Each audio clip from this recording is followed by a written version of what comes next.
Welcome to box number 512 podcast. Hey, sis. Hey girl, what's the tea? And so I am the Lioness, and I'm here with Aeon, of course, honey. always. And this week we have a lot of very interesting topics we'd like to talk about.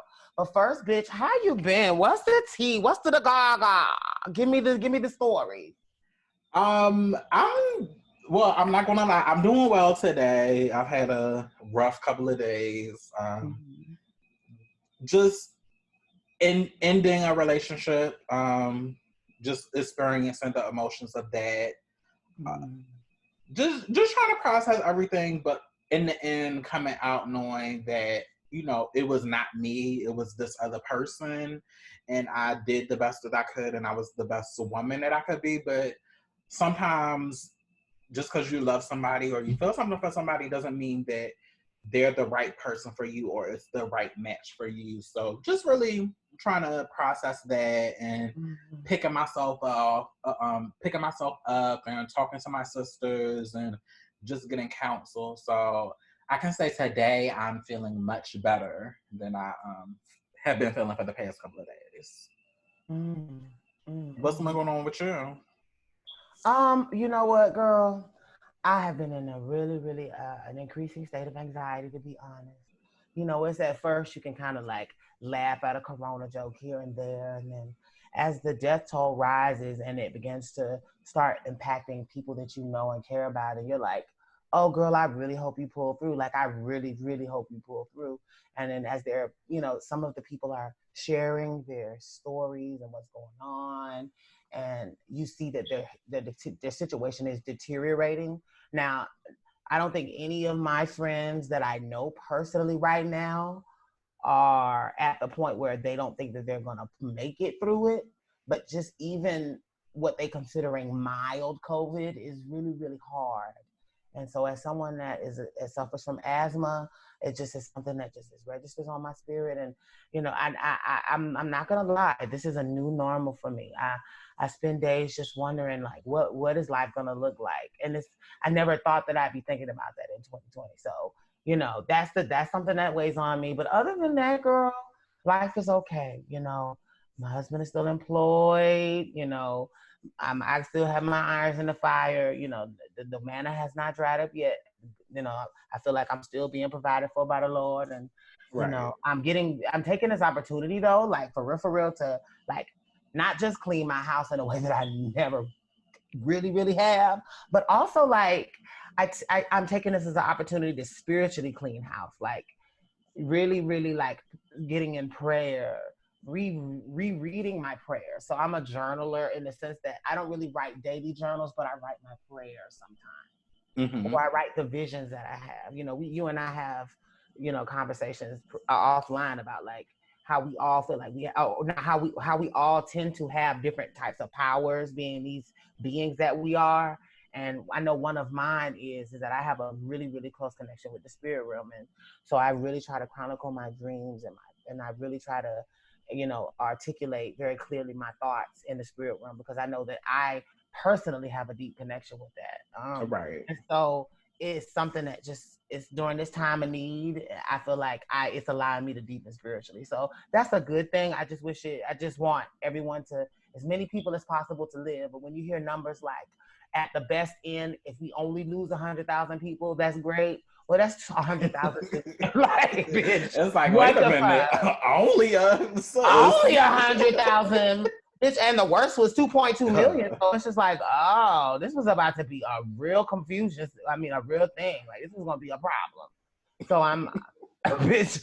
And the numbers is just steady going up day by motherfucking day. It's like, stay y'all bitch asses in the house. Can we talk about the house? Let's talk about that. Let's take a few seconds to talk about that for a second. Like, let's not. Let's take a few seconds to stone them that keep on going out the house. Because you're doing nothing but making it work. Right. Your punishment is to be chained outside of a hospital to see everybody else get hope because you don't deserve it. That's your punishment. Shade, girl. And see, that's why they don't let Sagittarius dole out punishments, girl. Girl, did you hear about the lady that went in the supermarket and was looking all the produce in a supermarket, had to get rid of like 3,500 $35,000 worth of groceries. Now, bitch, listen, there's never been a meat department that had $35,000 worth of meat in it, but you know, they're doing that for insurance and legal purposes. Girl, explain to me how many meats over here add up to 35,000, girl.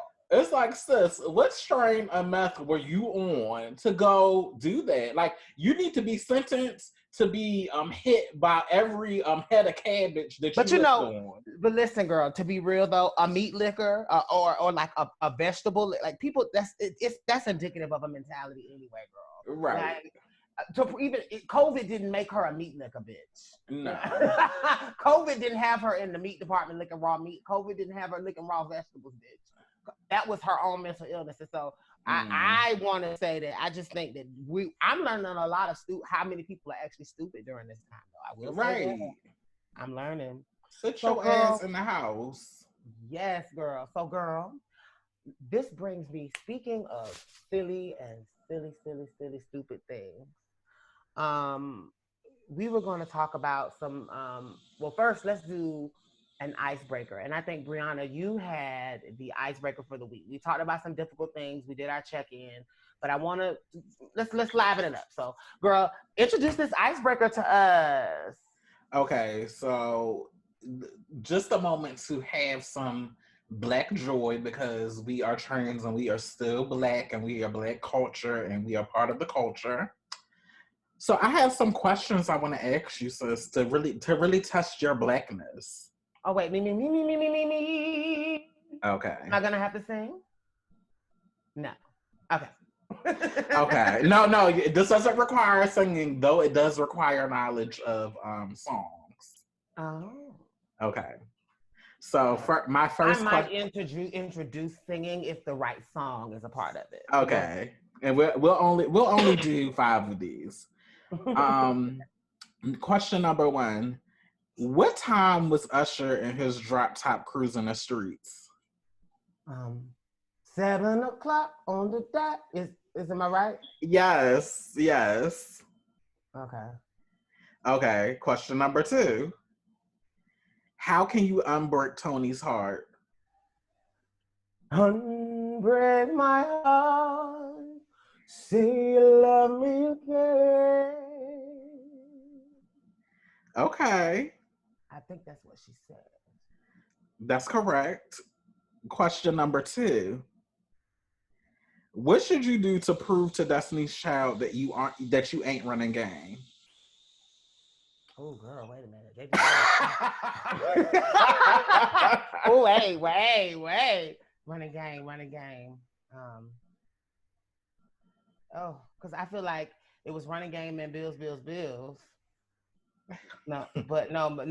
Stare into the no.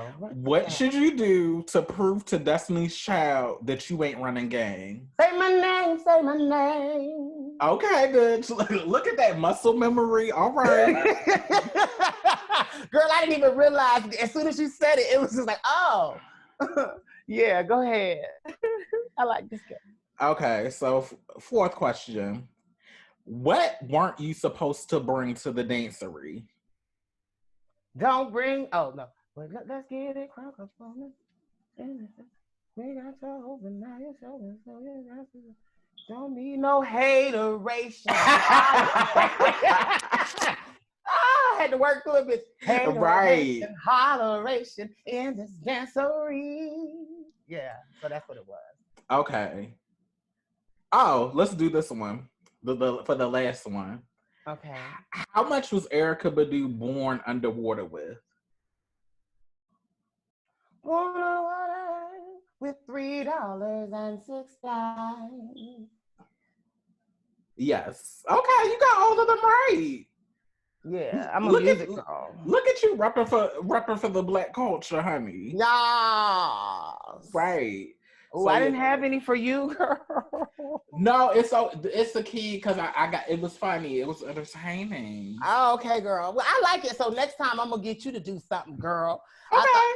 That was tea, girl. Thank you, sis. You got I actually enjoyed that little icebreaker or whatever shit. Yes. Okay. So now, Thank you for that. Thank you for lifting that up. And so, what we want to do now is we want to get into one thing we want when we were creating this podcast. We really, really still wanted it to kind of somewhat be topical and connected to the world that we live in and the ecosystem that we were in. And so, we decided that we were going to bring in some articles. And so, we're calling this the out of the box segment.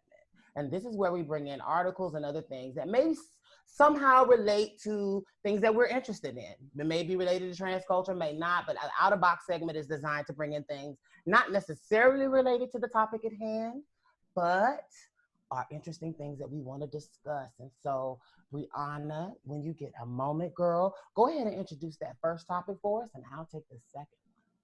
So, the first topic, we have some unfortunate news. Um, Beloved Queens-based trans advocate Lorena Borjas died due to complications from coronavirus. So we Rest in definitely want peace. to lift her up. And any trans person part of our community that does great work, we just want to lift them up and surround positive energy around them. Lorena was a native of Mexico. She was 59 years old, and she became a revered figure in her neighborhood of Jackson Heights in Queens, New York. And I never knew of her during her lifetime, but just seeing everybody on social media pay tribute to her and the work that she did, and some of the movements that she spearheaded, and seeing how much she mattered in the Latina trans community. I just figured it was appropriate and the right thing to do to just lift her up and just to let people know that coronavirus is real, and we really need to, now is the time that we really need to look after our loved ones and community, because us as trans folks, we're already isolated and we're already by ourselves. So just take the time, call folks, check in on them, make sure they're doing okay, see if they need anything, just see what's going on with them. Definitely, because a lot of people, what we also will find too in this time, a lot of people are self quarantining. But the problem with that is that when you're alone and you're self quarantining, things can get bad because there's no one observing you, observing the person. So what you want to do with your loved ones and friends is make sure that you have a phone tree if you haven't already established that, or some type of text thread where you're daily checking in on your friends and loved ones that live alone, because they're finding that because it's breathing distress. Well, who's around you when you're sleeping? No one. And that's a lot of times when the body has the greatest time with breathing distress. And I know that as a person with asthma. So just remember to check in on your friends and loved ones during this time. And big shout out to this great, great woman who in our community really, really, I feel like made an impact. So Right. now, transitioning to an equally as sad topic, we have a trans woman, and this is sad, and it also, in a very ironic way, is very telling of our times right now and how careless we are with life. I want to take a moment to scroll a second and actually read a little of this. Um, a, trans, a transgender woman was stabbed to death in a park in New York City's Harlem neighborhood early Saturday morning. The 33-year-old woman was sitting at a park bench in Harlem River Park when her attacker approached her, witnesses told police, according to the New York Daily News. An argument ensued, and one witness said it was over a wig. The attacker then nabbed her in the neck, stabbed her in the neck, and fled on a scooter. Police arrived at 1:30 a.m., and the victim was taken to Harlem Hospital where she was pronounced dead. Now, another one of her friends said the victim's name was not being made public, but the friend, Lavonia Brooks, told the Daily News that Lexi, I guess, is one of the nicknames of the supposed attacker, or the victim, one of the nicknames of the victim. Lexi had taken a wig off of another trans woman's head in the evening. So what it sounds like, in summary, was that there was some type of argument between, it sounds like another trans woman, and then I don't know who the actual attacker was, the alleged attacker that stabbed this woman as a result of that argument. But I just want to lift everybody up in prayer. And I also want to say mental health issues are real. and rampant in our community as they are in all communities. But I want to particularly talk to us as an individual community. There's not very many of us as it is.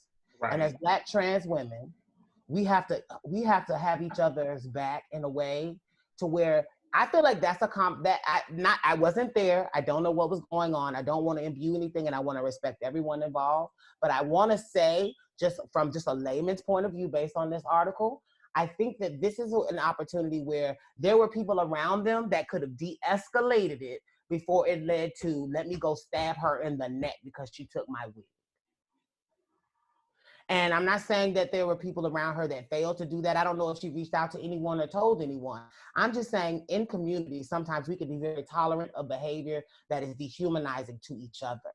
And there's a community of us around sometimes that won't interject or intervene to say, hey, sis, no, that's not the move. Or girl, don't do that to her. Or if there was enough social sanctioning within our community, that even that type of behavior wouldn't happen. But because a lot of times we come from stress and we come from situations where we're having to fight or battle, we always are in battle and in competition, and even with each other.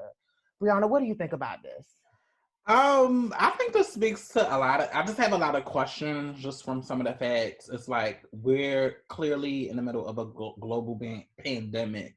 So, what type of social support or social systems did our sisters? What didn't they have to have them outside at 1:30 in the morning Now, you know during? what, sis? That's what I love about you. And this is why, this is my legal sister. I love her. Now, we both went to law school, but Brianna has the ear for it now in a way that I think is just so amazing. And I'm so excited. Now, I would not have noticed that, what you just said, Brianna. Say it again. Why were they both outside at 1:30 in the morning during a global pandemic? And I'm pretty When there's sure a that curfew. New York at that time was under curfew, but not even to blame the people. I think No, it no, no, no. just Like the idea that even in this curfew, even in this time where it's not safe to be out, they still felt for some reason that they had to be. and it just speaks to how a lot of times in situations like this when we're in a state of panic that trans people, specifically Black trans women, don't have the don't have like the structure or the support to um be to seclude themselves or to protect themselves or to be in a house and be barricaded, and we're out on the streets exposed to the elements and anything can happen. So Great, I think great that observation. yeah, I think that this speaks to that, and it just shows how at any how we're always on the bottom of the totem pole, and it's always prime for us to be picked off. It's very sad that this young lady has lost her life. It's very sad if she lost her life over like nobody's life is worth a fucking wig. But it just speaks to how at every turn we're just unprotected, and we're just at a time where we should have the support or the services or the family or the Mm, friends to be protected and to be in the house mm. where I don't want to put this on here, but it's no tea, girl. You know what we do. You know what our community is associated for. I don't want to say it on this podcast, but everybody in community, we know. And is it why are we the ones, even during this great time of panic, why are we still the ones out there on the streets risking our lives, just trying to scrape by to get the bare minimums? We're not only risking our health being in Mm-mm. danger, but risking violence and death and all of that. So it just makes me think of that. You know what, girl? Which I think that's an amazing segue, because what you talked about just in that moment, I heard that there are systems of oppression in place. There may even be a socio-political climate in place that makes it possible for people with a trans background to be discriminated against or treated as second-class citizens. To that point, we have another article um, based on a situation in Idaho. And Brianna, I think you'd be the best to talk about this. Idaho apparently signs a anti-transgender measure, and it's related to trans athletes in sports. Okay, so getting on that topic during coronavirus, which It's amazing how all of the stuff is happening during a time when we're supposed to be quarantining and just being grateful for life, and we're all equalized and we're all supposed to be helping each other. However, the state of Idaho has decided to be transphobic. So the Idaho governor signs the nation's most anti-transgender measures into law. So let's Oh my let's goodness. let's go on and see what this governor has done. The governor of Idaho set his state on a collision course with the courts Monday evening by signing two controversial bills into law. Both of the measures target Idaho's transgender community with the most discriminatory laws in America. House Bill 500 forbids transgender girls from competing in sports with girls who are cisgender, which means not transgender. One of the more controversial aspects of the bill is that if a high school or college student athlete is believed to be trans and competing on a women's team, the school will be permitted to perform a physical examination of their genitals to verify their Pause. gender. Did you just say that the school could Yes, perform a physical examination of their genders to verify the gender? as well as blood and chromosomal testing, according to Boise State Public Radio. So let me tell you why. Oh, I'm sorry. Go ahead, sis. I just had one more sentence to read and then we can get to it. Such tests are invasive and not part of routine physicals that athletes have to complete before completing, according to three Democrats on the committee who opposed the bill. Wow. And they said, and so it looks like they're asking these doctors to perform procedures way outside of the standards of care, and basically, let me just put that in perspective, guys. I can suspect that a child might not be what I think they are. Now we know that gender is an illusion. We know that there are women that are larger than the average girl. Now wait till your daughter, who was born as a woman, has to now go through a chromosome test, because they think that your daughter has a chromosome. That means your child's DNA now can be tested to ascertain what they think your child might be on a genetic level. That is deep. And we should be very afraid. That, beyond being trans, has serious ramifications as a violation between a parent and a child's right to this child's medical privacy, and what schools are able to ascertain.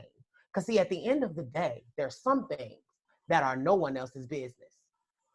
Now, people can have their different feelings on the trans part of this, but as a parent, for those of us that are parents of all different kinds, we should really, really be mindful of the fact that we're entering in a world where youth can be subjected to tests to verify their identity, physical examination of their genitals by adults that's not you, and that's our school people that are school designated folks, just so they can figure out who your child is. That's a problem, and we should be very concerned.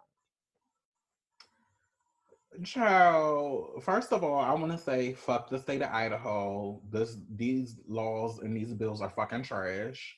And just on a why this is wrong on a legal level is that it's invading students' constitutional rights to privacy, to subject them to strip searches to verify their children, especially when you don't do that as part of the normal routine for cisgender students. I think it's very humiliating and it's very degrading. And during a time when we're going and we have a global pandemic, I feel like the energy to push this law and to sign this law and to make it public, it could have spent, it could have been better spent, providing social services for the thousands of people probably in Idaho that need them, that are impacted by this pandemic.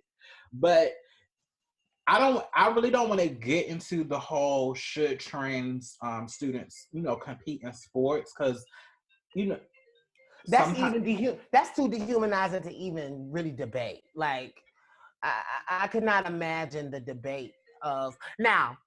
Should there be a different type of standards? Is that worth considering? I'll even admit, maybe in a world where I could see where you could physically, where there could be some sports where there might be a physical advantage. Maybe there's a world where that there's some type of process that the child maybe has to go through to compete. Or maybe we just throw the rule books out and actually begin to see children as more than just things that we can label, and allow them to play with each other in what is supposed to be just intramural fun sports anyway, and not make it a thing. And to, you know what I'm saying? Like, there's a way in which I almost feel like I this don't is, know. I don't know. Because I'm not a trans athlete, or I don't have any expertise in that area, I don't kind of feel I just know on an Well, intrinsic see, I was level. okay. So I'm speaking this as well, I'm sorry, you speaking as an intrinsic level, but I'm saying it as like a former athlete. I was a Okay. nationally ranked athlete at some point. I competed in the national championships. You know what I'm saying? Like, I was a runner. And I can say that in high school, before I transitioned, I was able to run faster than a lot of Olympic female athletes. Mm-hmm. So then, if I were competing, because I was a very, very good athlete, if I were competing just with the average woman, I'd be beating when I was 17, I could probably beat a lot of women in college. Now, I could understand how I being allowed, without me have gone through a hormone process, I could understand how that would give me an unfair advantage. So I understand that concern as a runner myself, knowing what my times are, because you can't deny the times. I know what I run a half mile in, and I know what a NATO woman of the same age and build ran the half mile in. You see what I'm saying? Now, And I see what you're saying. I think my issue with the whole trans people in sports talk thing is it's not evenly applied. It's a particular focus on trans women, because you never really hear about the trans men. Like, if they wanted to that's a good point. compete with cis men, never really hear any issues about them being accepted. It's only about trans women or trans girls competing with cis girls. Now I want to add. Well, no, I have heard a story. Just remember the story of the trans man that was on T, that was a wrestler, and he was basically battering the hell out of these. Well, physically he won. He won, but he was winning, and he was undefeated. Mm-hmm. Um, and he ended up winning the wrestling championship. And I believe the state was Texas. I'm not sure. This is just me layman. I don't want to put that out there. But I do know that there was an incident where it did go the other way. And it was a national news incident because it was a trans kid that had been supposedly on T.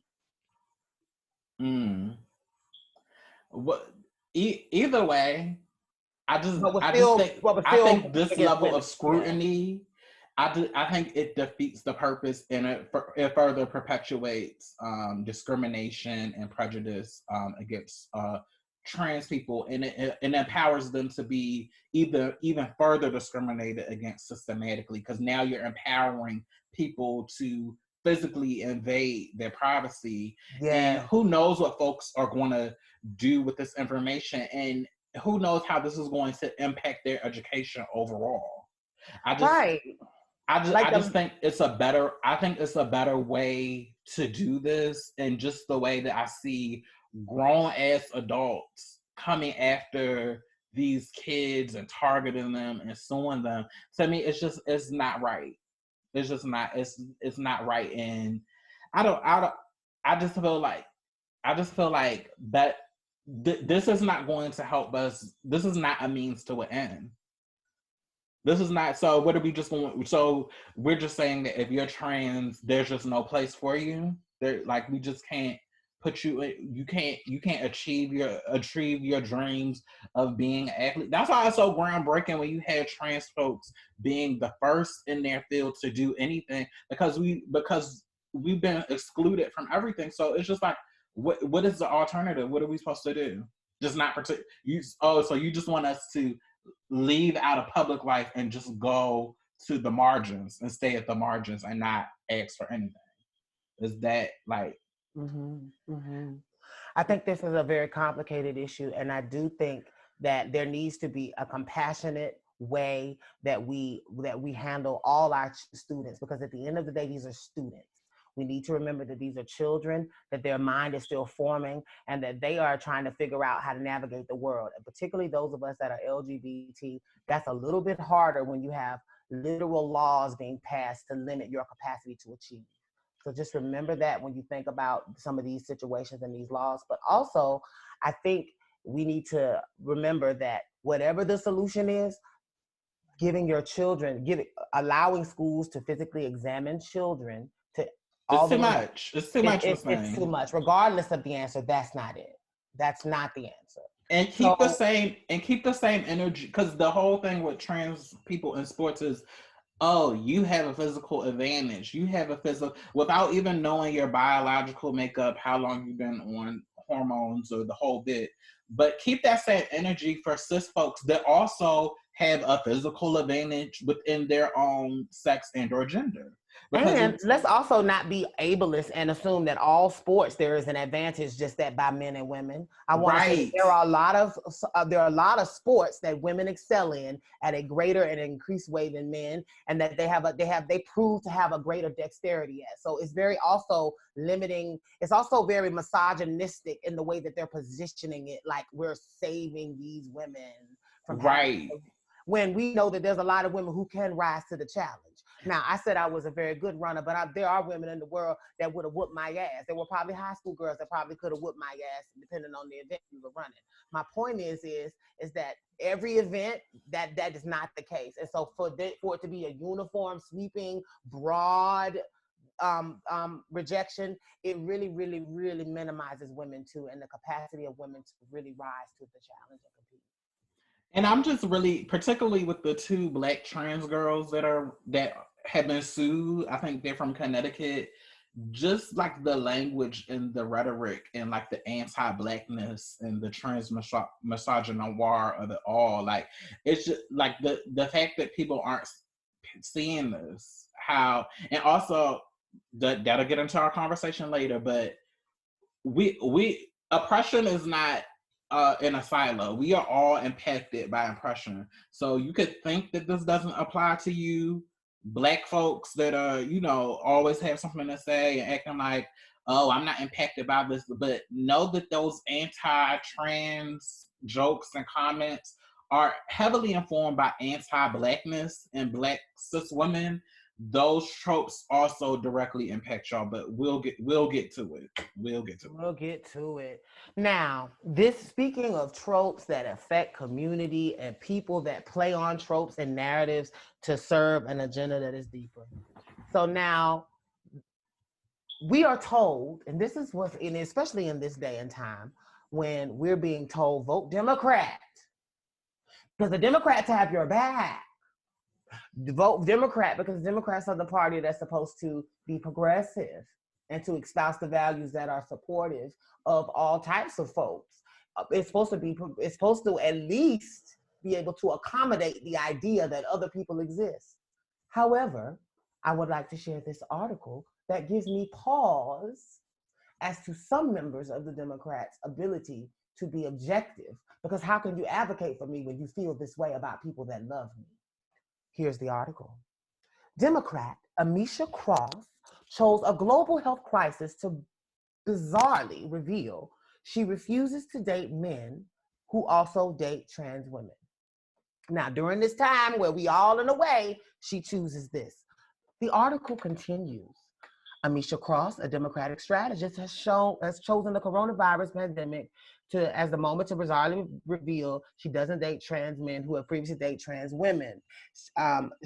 She was replying to Root journalist Terrell Starr when she made the bizarre and uncalled for statement. Starr, a cis man, is open about the fact that he dates trans women, which is not often the case because stigma exists, and it means that men are trained to feel ashamed of their attraction towards women who aren't cis.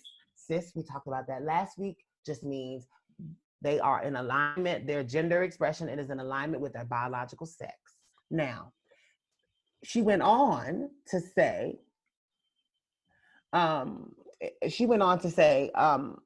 many of us, but by the way, Amanda Cross, who is a former Miss Black Chicago, said that many of us won't date a man who dates trans women. It's a choice, not a phobia.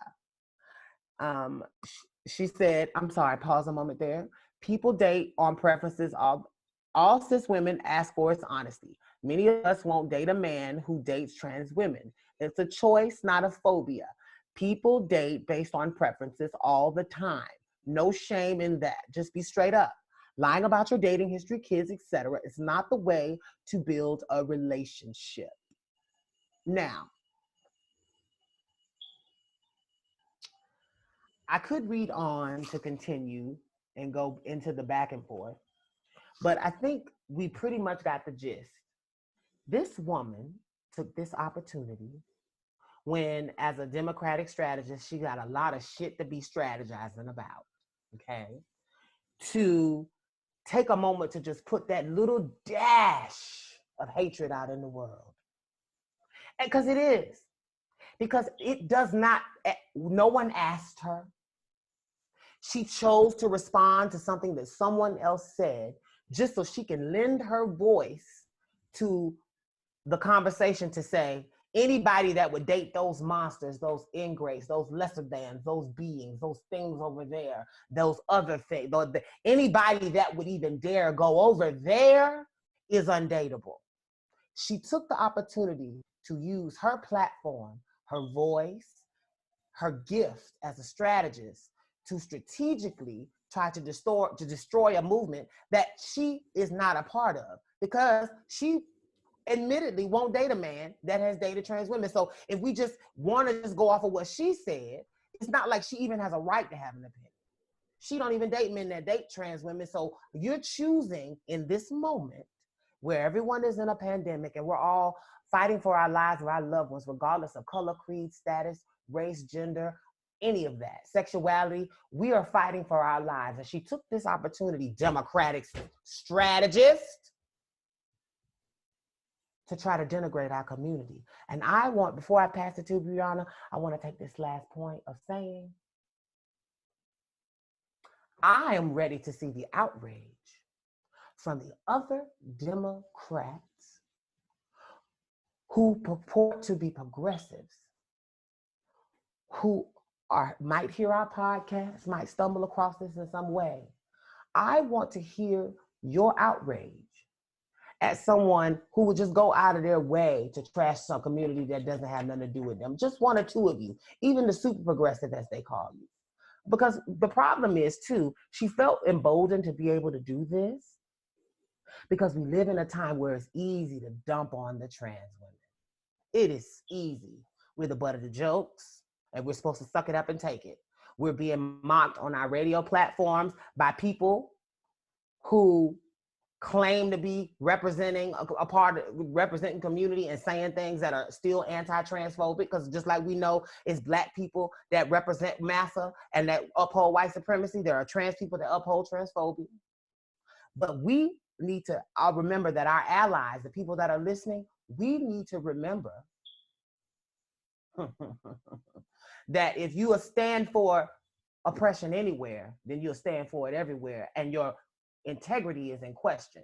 And so this woman, shame on you. But I also would like to hear, I am tired of it always being us pointing out when somebody says some shit that's horrible, so that then we come off like the Nazis or the mafia going after this good Christian upstanding woman. But nobody asked her that. And bitch, you have other shit to do.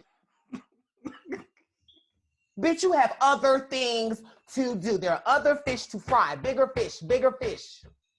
But you worrying about us and the men that you don't date. Go ahead, Brianna. Oh, before I get started, did you kind of want to introduce the main topic for today's episode? Yes, bitch, because I got mad. The topic for today's episode is cis, C-I-S, comma, you're transphobic. Cis, you're transphobic. Not just cis as in sister, as in the colloquialism, the shortened version of the word sister. No. Cis, C-I-S, as in cis folk, you're transphobic. And we're calling you out on this episode. This is our third episode, and the topic is cis, you're transphobic. Go ahead, my beautiful sister, Aeon. Again, global pandemic.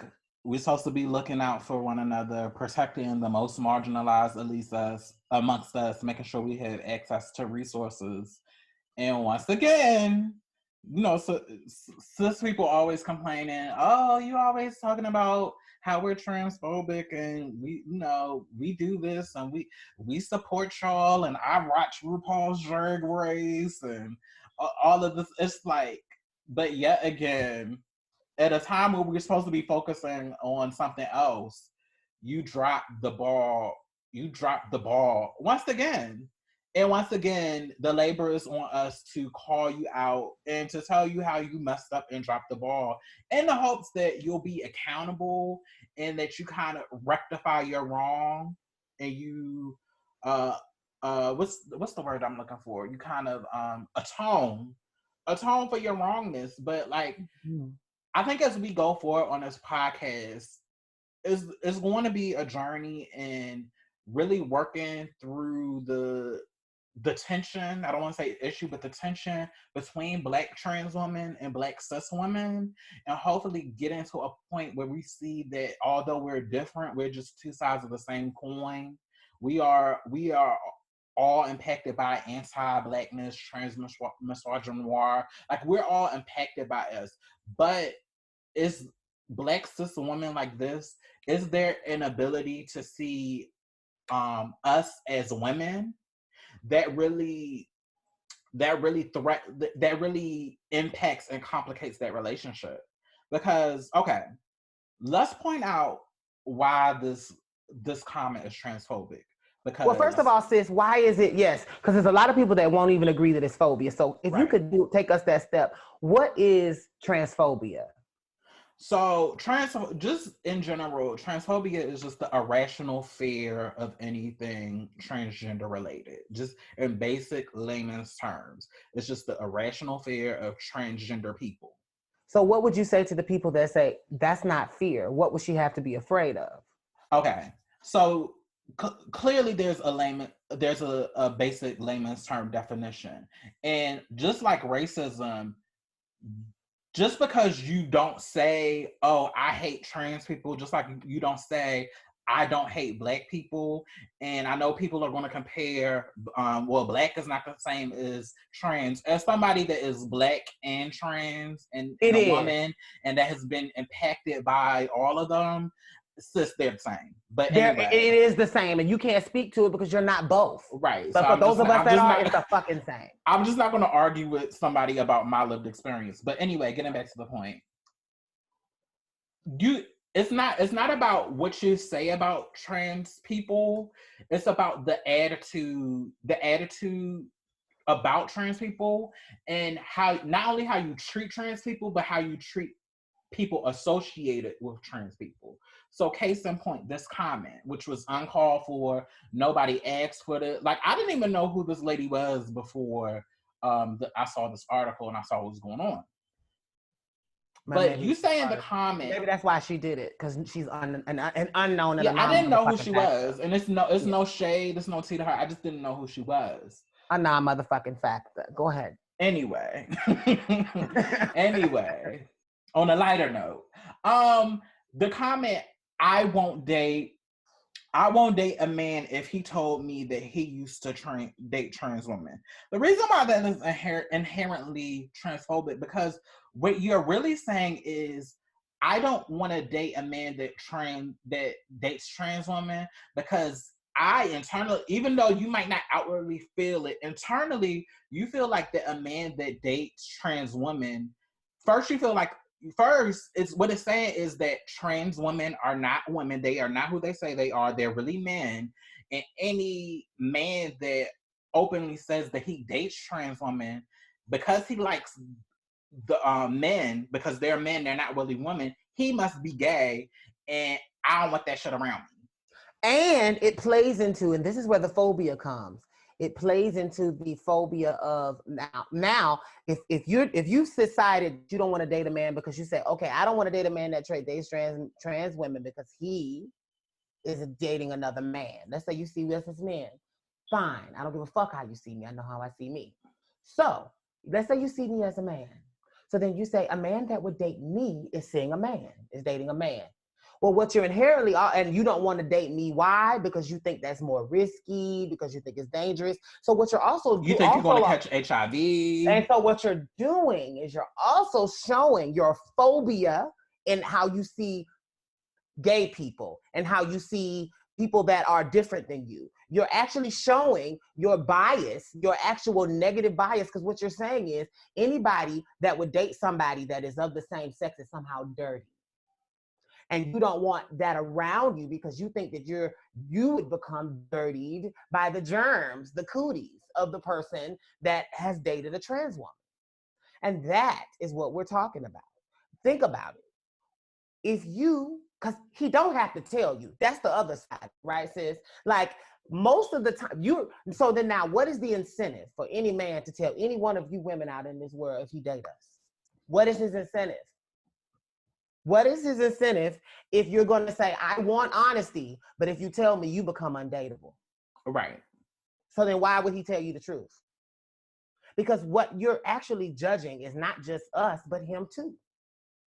You have decided that he's no longer worthy to be a man. Somehow his sperm stopped working. Somehow his dick became unavailable. Somehow, because he happened to be attracted to what is it admittedly a gorgeous woman who takes care of herself and keeps herself up. Now, what you cannot say, even in some of the absolute, what some may consider the ratchetest examples of us, we are all fabulous bitches, from the head of our top of our head to the bottom of our feet.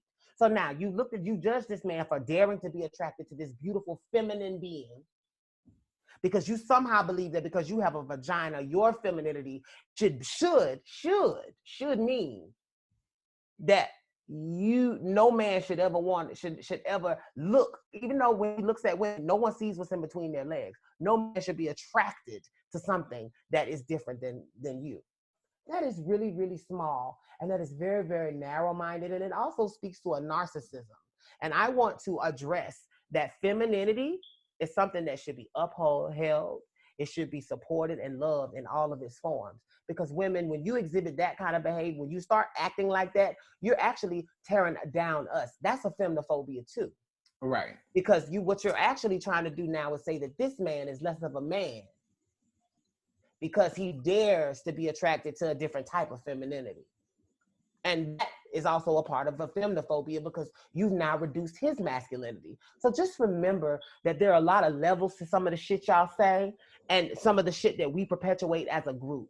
A lot of us as Black people don't realize we've been colonized on so many levels. Mentally, spiritually, socially, like we don't politically, we've been colonized on so many different levels that a lot of times we are the people that are upholding the cages that are containing us. We are the very people that are making sure that crabs in a barrel, none of us climb out. And what we have to remember is the same narrative that says that because you're Black, it's just like a white woman saying, I don't date outside of my race, and that's not racism, that's a preference. Well, sis, you didn't have to announce it. That's the point. If it's truly a preference, that's something that you can keep. But it would be just as bad as somebody saying, I don't date fat girls, or somebody saying, I don't date Black girls, or somebody saying, I don't date, like, you can have whatever preference you want, and preferences can be cut and dry. But when you go out of your way as a Democratic strategist on your public platform to then go when no one asked you in the middle of a pandemic, when everybody dying, when you take your platform to just trash a community, you're making a statement that I think is problematic. And it's like, sis, what did you gain from sharing that on the back of a Black cis man boldly proclaiming that trans women are part of the women that he dates? What did you gain from publicly stating that? What did you think the outcome was going to be? Exactly. And I think it speaks to that comment. Not only is it transphobic, or comments like that, not only are they transphobic, it speaks to heterosexism, it speaks to cissexism, it's an active demonstration on how women, particularly Black cis women, also uphold patriarchy by policing men's sexuality and dictating how men should perform their sexuality. I think it's a loaded comment that really speaks to so many things that a lot of us, Black trans women and Black cis women who get the conversation, because there are Black cis women that get it. Is very few of them. Let me put that out there. But there are Black cis women that are out there actively trying to do the work and actively trying to build community with us. And I definitely don't want to discount that. But that we can't get better or we can't evolve if people just want to put their nose up in the air and just say all of these crazy things and just I am not transphobic and it is what it is and it's a choice, and not realizing that it's a choice, but a lot of our choices are informed by prejudices. It's just the society we live in. It's just the world that we live in. And if you're not really willing to take a minute to look deep inside yourself and really learn how your choices have been informed by anti-Blackness, anti-queerness, have been informed by capitalism, then we really are not going to break the chains of oppression. We're just really not. And for you to, how do I expect you as a Black cis woman to have my back when you're invalidating my womanhood and the future partners that you choose? How do I expect you to have my back? Or how do you expect me to have your back if that's what you really feel about me? And what you're asking is for honesty about something that you really are not entitled to know. And I think we're going to have the disclosure conversation at some point during this podcast. But it also speaks to this false narrative of disclosure, like you got to do it now. The real world does not work like that. And let's be real. Let's be transparent. No man, no woman is going, both, either sex. No man, no woman, no gender, no person is going to start a relationship off listing every single person that they had sex with and the demographic representation of the person and what they look like and what background they came from. No one does that. And I think it's unrealistic to even expect it. I think what you can expect is a pattern of behavior that indicates fidelity. I think you can expect someone to do what they say they're gonna do. I think that you can expect that human beings, though, are flawed, and that human beings also no one is going to go through their entire sex narrative. And I don't care who you are. You may have told some of it, all of it, but you didn't give all the details of everything. Some of us, those of us who are adult and who have dated often, frequently, you're not even finna go through all that. So then my question is what are you really expecting? Because at the end of the day, if you're with someone because let's remember, women of color, that we already dealing with a limited pool of men.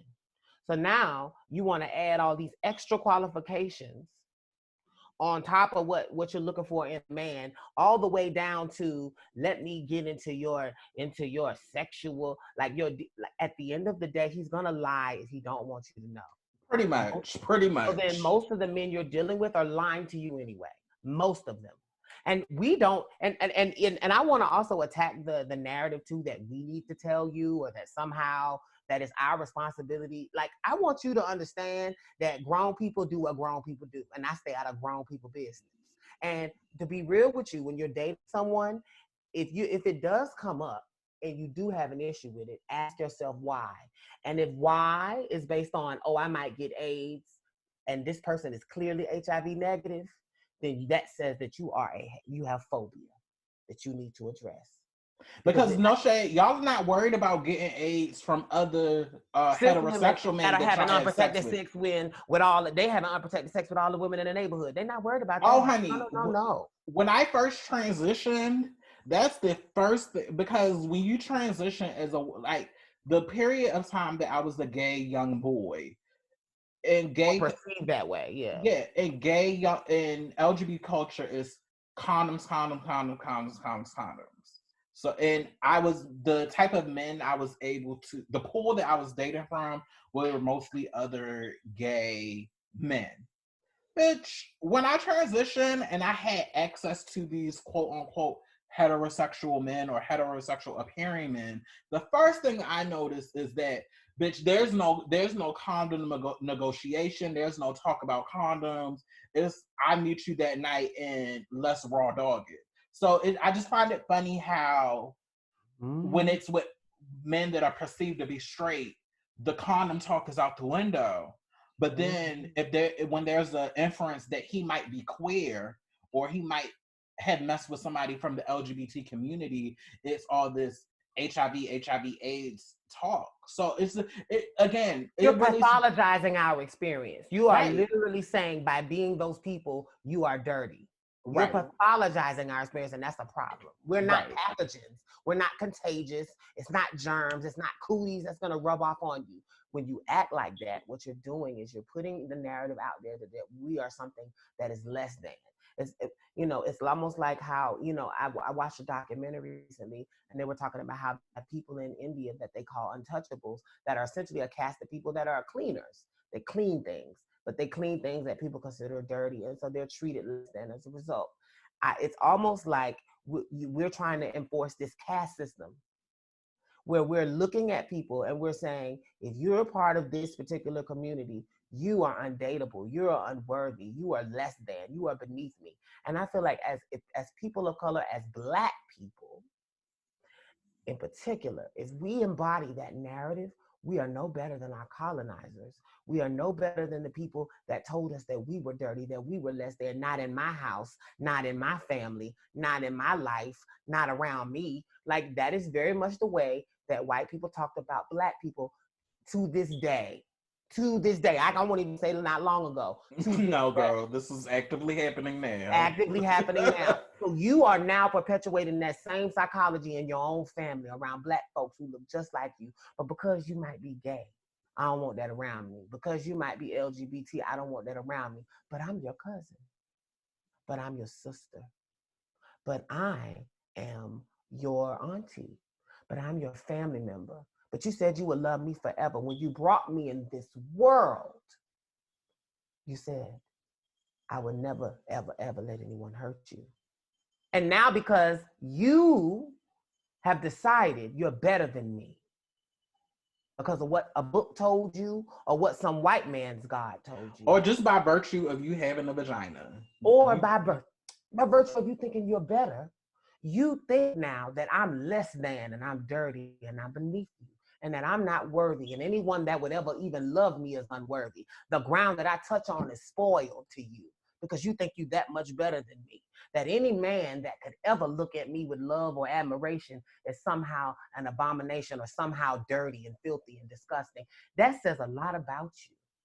And it says a lot.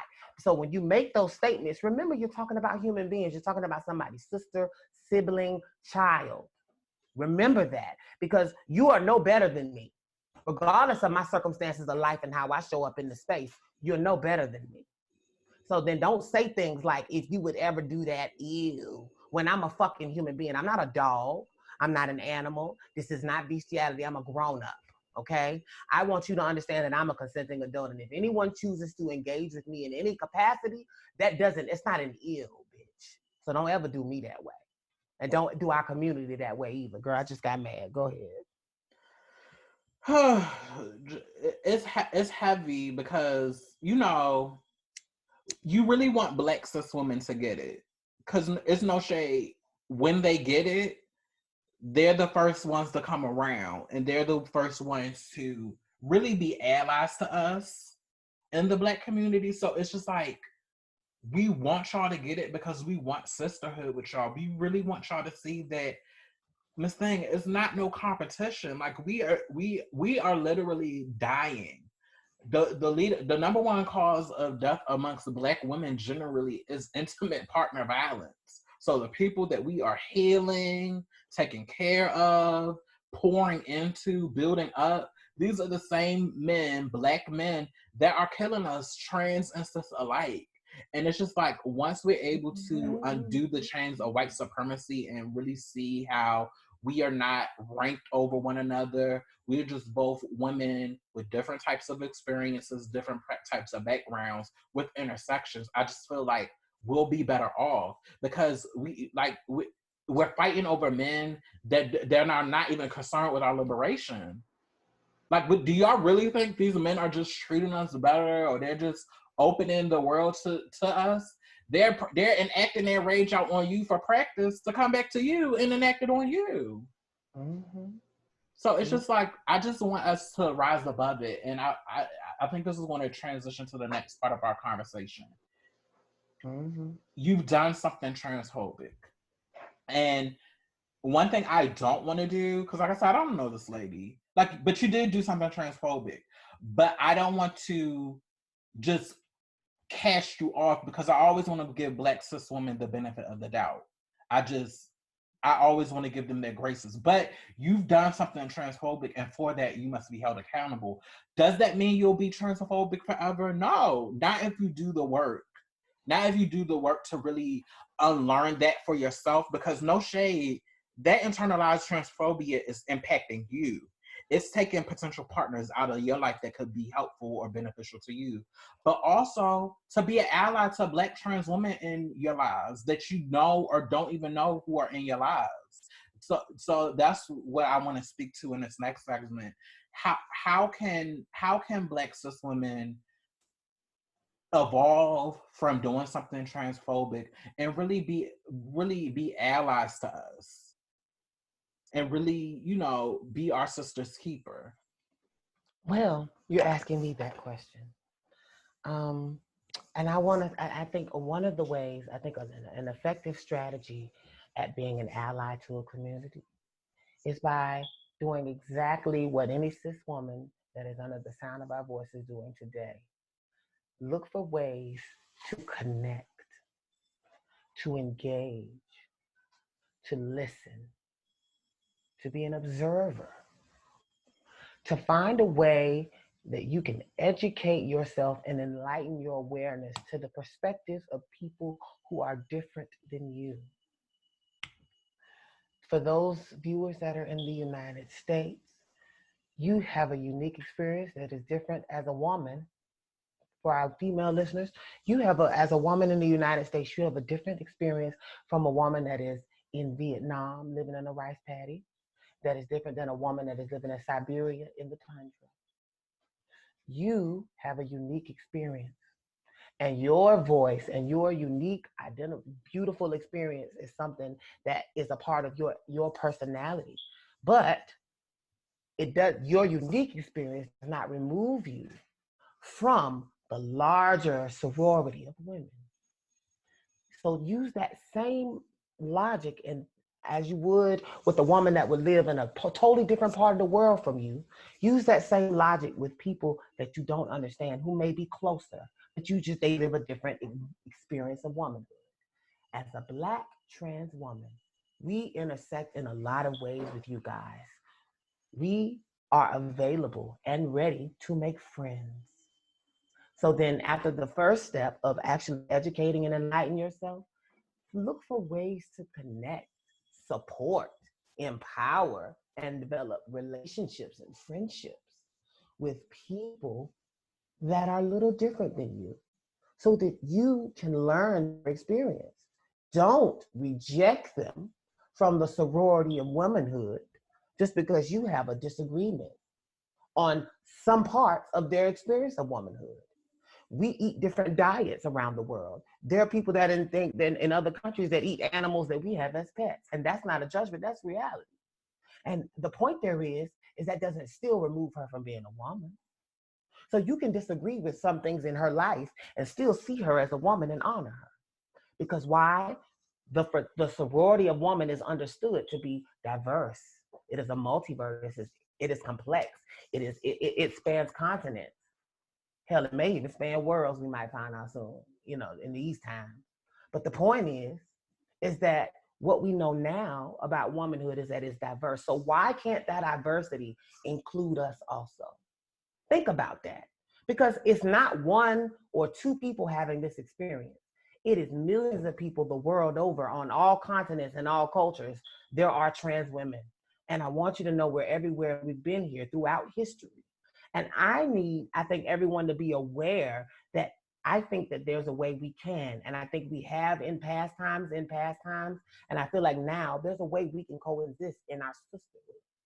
And that as a group, as a collective, it is important that we remember to love on one another, encourage one another. Take the opportunity when you're around other people that are trashing a trans woman to say, stop that. Don't do that.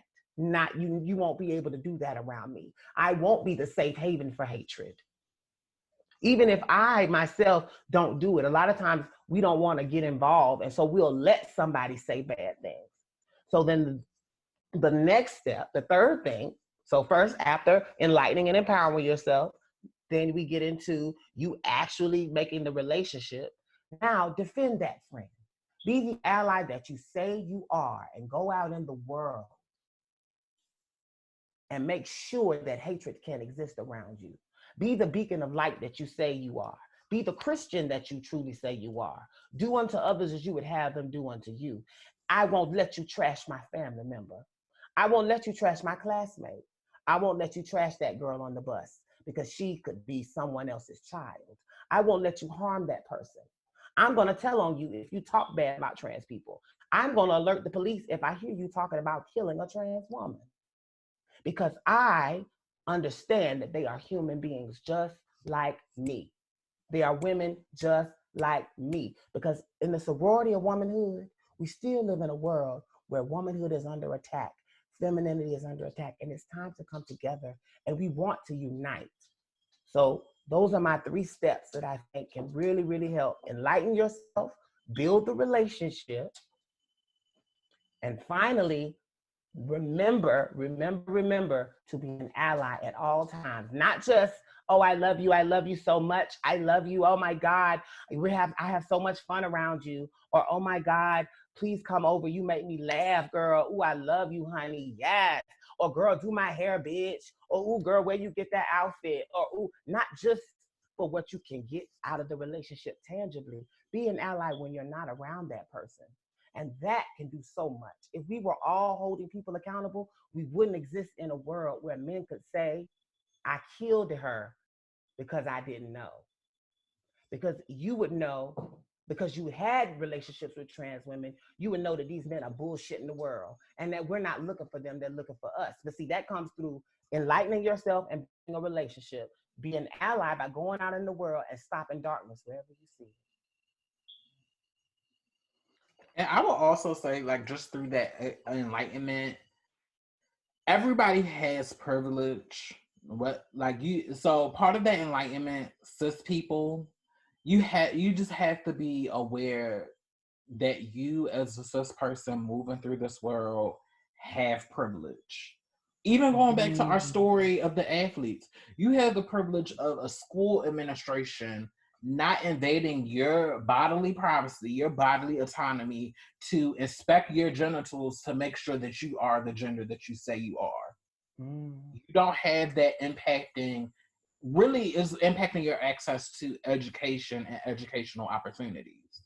So you just on that basic level, you just really, because that's the first thing. Well, I don't have privilege. I'm a woman. And it speaks back to your refusal to really integrate the terms of cis and, well, I'm a real woman. I'm a woman. Yeah. But you're also cis, and with that comes privileges that trans folks don't have. You don't have people questioning your gender or challenging your gender or saying that you are not who you say you are, or because you're lying, you deserve these things happen to you. And that's why you keep wanting to say you a real woman, because you think you better. You have privilege. You think that we're trying to take something from you that you have and that you don't think we're worthy of having. I don't think you worthy of having this. As if you have the control, as if you had control over what privilege you got in life. We are all born with our different levels, but what you don't get to do is to deny someone else because you think that they're not worthy of what you have. That's privilege.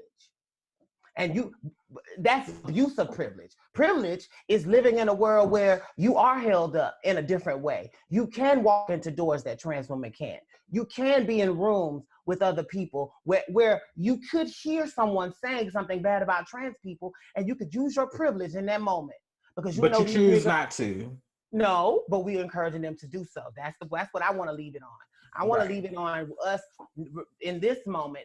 Yes, you've chosen not to in the past, but we want you to remember that you should, right? And you should, from here forward, from this conversation forward, because you know us now. You've logged in, you subscribe, you're listening. What we want you to do going forward is to, in that moment when you know you around the kind of dudes that don't play that shit, quote unquote, the hell nah, they'll kill them. You need to, in that moment, say, hey, listen. Let's change the subject. Let's not even do that because this doesn't even serve anything. Because at the end of the day, what are you proving by invoking people that aren't here? You're only showing your interest. Because what could you possibly be doing by speaking about people that that aren't around in a negative way like that? That's a fascination. So remember also too to be that kind of ally. Because there are people that will say, oh, I show up to the rally. I go to the events. I support my trans sister. I love my one trans friend so much. But you're really not pushing the needle and you're really not being the best friend if you're going around other people and heing that person or dead naming that person or going around other people and and this is for family too. This is for family too. If you really say you love me, you will defend me when I'm not around. Right. You won't let another human being in this world disrespect me. Because if I insist that you speak to me a certain way, then how you letting other people get away with something I won't let you get away with? Now that's real. Because I'm not going to allow anybody in my life to talk to me in a way that I find disrespectful. I'm too old for that. And I ain't that type of girl. You going to get it in the worst way, trying to disrespect me. So if I'm not going to allow you to disrespect me, then why would you allow other people to disrespect me? And this vice versa. If you're my friend, there's not a human being on this earth that's going to really, really be able to give me too much about you. Not too much. No, ma'am. No, ma'am. If I love a bitch, you ain't giving me too much. If I don't like you, but I respect you, I still ain't gonna let people give you too much because that's just the type of woman that I am. We should seek to be that kind of women to all of our sisters. So I just want to leave it off on this. You can say stuff that is transphobic, but there is a space and there's an opportunity where you can grow and you can evolve from that. And it's really an opportunity for you to build solidarity and build some strong sisterhood with women whose womanhood is shaped differently than yours, but it's still womanhood nonetheless. And one thing I don't like in community amongst trans women is, and I've seen it with some people in media spaces where it's like, well, we were made in the image of cis women, and you know, I give homage to cis women because they the blueprint. And it's like, no. That's not falling on a sword for upholding cisness. That's not how. Unpack that, sis. Unpack that. That's not take a that. minute. Yeah. That's not how we're gonna win this. We're not gonna win this by falling on a sword, ranking your womanhood because you were born with a vagina over mine because I transitioned into my womanhood, all the while ignoring our Black trans women ancestors who have been here for eons and generations that never got their due respect because they were intentionally erased from history. We're not going to do that. If we're really a collective and we're in this fight for womanhood together, then it needs to be equitable. My womanhood has to equal your womanhood, and your womanhood has to equal my womanhood. You are not inherently better because you were born into your womanhood, and I became aware of mine throughout the journey of life. That's not how this is going to work. And also, we're not going to shit on our Black trans ancestors who were here. We can't do that. We're a blue, and this is for Black trans women. We are a blueprint of our own ancestors, and it's no shade to the Tracy Africa Normans, to the Lucy Anderson Hicks, to the Francis Thompson, who after slavery went to Washington with other Black cis women and protested against Jim Crow laws. They did it together as Black cis, Black trans women with Black cis women fighting for the liberation of us all as a Black people. And we are just now learning about her because she was unearthed from history. Mary Johnson, people who have existed that cis folks don't, Black cis folks don't even know about because it's taken from our history. Come on, that like we are blueprints of ourselves. We're not trying to imitate Black cis women. We have been here. The Marsha P. Johnsons, the Miss Major, like we have been here. And as we go further in time, more of our history will be unearthed, and you will see that we have been living. Hell, even your mother, God rest her soul, Miss Courtney Evans, Alicia Newsom. We've been here. We are blueprint. We are blueprints of our own selves, and one is not better than the other. We all work together to really create what womanhood can be, and we should be celebrating. We should be celebrating each other's histories, and we should be seeing each other in each other. We should be seeing value in each other, and I'm not going to just give homage and forsake my own history. I can't do it. So if the type of sisterhood that I want and the type of sisterhood that I envision is one where we are respected and treated as equally, and not yours is better, but just because you were born and society protects your form of womanhood. It can't be like that. I'm sorry, I was rambling. Did you have anything to? It wasn't rambling at all, sis. It was quite to the point. I think we both been talking pretty long, but no, girl. Yeah, we have been here. Men have been loving us. So to sit here and worry about who is dating who, and men have been loving us, and men have been marrying us, and it makes no sense. And you're really denying, and by saying that you would refuse to date a man who has dated a trans woman, you're really denying yourself the benefit of a person who has had that unique experience to really color his humanity and his compassion for people that are on the margins. You're denying yourself. I definitely see that. Because God forbid you partner with this man and have a trans child or like a queer child. What do you want him to be harmful to the child, and just to not acknowledge the child and not give the child love because the child is different? Like, we have to be very careful of the things that we speak onto our lives. And I'm there's so many levels to this conversation too, but we also have to remember, and this is because there's a part of it. I want us to remember that to be Black, because we talked about it briefly, but I really want to drive home that to be Black is something that when you walk in the room, it is what it is. And to be trans is the same thing. Now, when you put those two together, you're dealing with a unique being that is dealing with different levels of stigma, different levels of judgment. Because now I'm not just being judged for being a woman, I'm judged for being a Black woman. And now I'm not just judged for being a Black woman, I'm judged for being a Black trans woman. And now, you see what I'm saying? And they go, so we have to remember the layers of complexity of what people are dealing with. And remember that just because you see somebody beneath you doesn't mean that they are designed to be there. Why can't we live in a world where you and me and are both seen as women, and I can live a life and you can live a life, and I can have a husband and you can have a husband, and my husband is a man and considered the same type of man as your man is? Why is it that we have to get to the place where somebody's life has to be held up over someone else's? My value, my home is better than your home. It really speaks to the way our mind has been colonized to see that who we are in this world is based on some moral code, based on the laws of the land that were all created by the people that gave it to us to control us. I think we need to remember that we are a communal people. Black people are a communal people.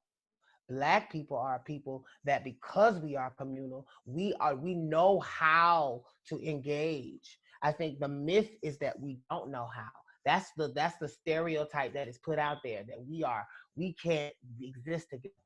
I think throughout history, if we look at the beauty of our mother continent and the cultures that have existed there for millennia, we are a communal people. We just have to remember that the things that we've been told, that make us different, that separate us, are constructs designed to keep us at a certain level.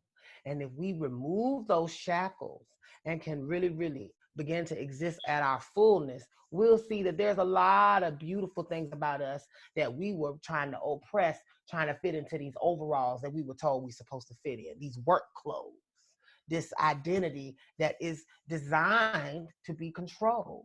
If we could actually free ourselves of this visage of what a woman looks like and this visage of what a man's looks like, we would see a lot more fluidity in our being. But because men wear this and women wear this and the line is split down the middle, we're so busy trying to define things that we're forgetting how beautiful we are in our uniqueness. And I want to put that into the space, like, beyond us being trans, we're Black too. And we have a space in the culture. And we have a space at your table, because whether you realize it or not, we're in your banks, we're at the table. We did the hair for the women at the table. Our gifts and anointings have been in your presence at all this time. See, the beautiful part about our community is that we make things beautiful in this world. And no one can deny that. So the point I'm giving is that you are denying a beautiful thing when you deny us as a part of the Black experience. The gifts and anointings that we have are useful, and they deserve to be at every table. But you have to be willing to consider the idea that what you've been told is a lie. Mm-hmm. Just maybe. Just maybe. So I feel like we did a show. I I feel feel like. like we did a show. I really Is there any enjoyed last thing before we end? Is there any last thing you'd like to leave with our listeners with? that. Just because you do something transphobic, it doesn't mean that you can't grow and you can't have enlightenment. And please don't take this as Aeon and the Lioness are perfect in their judgment, or we've always been here, or we've always had this awareness. No, we too had to learn or go on our journey of unlearning transphobias. But it's about the point of getting there so that you can be of service to others, because that's really all this is learn transphobia, homophobia, heterosexism, that we all have to learn, and we're all on a journey. And we but Mm-hmm. the point is for us to all get better so we can really break down those barriers and really be there for one another as black people. As black people, we really need, we don't have the luxury of excluding people from our community and not having space for people in our community. We just don't, it's just no place for it, in my personal opinion. Mm-hmm. We are all important to the community. We are all important to the culture. We all contribute to the culture, whether y'all try to acknowledge us or not. We contribute to the culture. We've been contributing to the culture. Mm-hmm. And now is the time for us to remind you of exactly who we are and who God created us to be. And it's time for y'all to give us our graces. And Word. it's going to be uncomfortable, but it's necessary. Yes, ma'am. Yes, ma'am. Brianna, thank you so much for your time today and for you doing this with me. I just, a reason why I thank you for your time is because my sis, y'all, is a very, very busy woman, and she's got a lot going on, a lot of big things in the pipeline that we'll talk about as we unpack. But girl, I just want to thank you for your gift today. You really were a rare form. Thank you. No problem. So, and for everyone, thank you for watching the box number 512 podcast with the Lioness and and Aeon. Also, big announcement. ooh, We are officially on Apple Podcasts. yay! So we really want to encourage you guys to listen, subscribe to us on Apple Podcasts, on Spotify, on the Anchor platforms. We also have a YouTube page, but we just want we want to encourage you to subscribe, go to our YouTube page, leave comments on the page. Also, if you go to our Anchor platform, you can leave voice messages if you have any comments about this topic or the other two topics that we did. Please feel free to leave a voice message. Who knows, it may get played on the show. Also, if you want to write any letters into the show, please send us letters at our email address. That is boxno 512 podcast at gmail.com. Again, that's boxno 512 podcast at gmail.com. Who knows, one of your letters may be read on our next episode. So also on Apple Podcasts, please comment and rate our podcast. Make sure you do that. Make sure you engage with us on all of our social media platforms. We're really trying to get that going because we really want to interact with you guys and hear what you have to say and hear comments about the podcast overall and our discussion. So please make sure you engage with us. We will see you on our episodes drop every Friday. So we will see you on our next episode next Friday. Love Until everybody. then, be safe, stay your ass in the house, and continue to be excellent. Love everybody. Bye. Bye.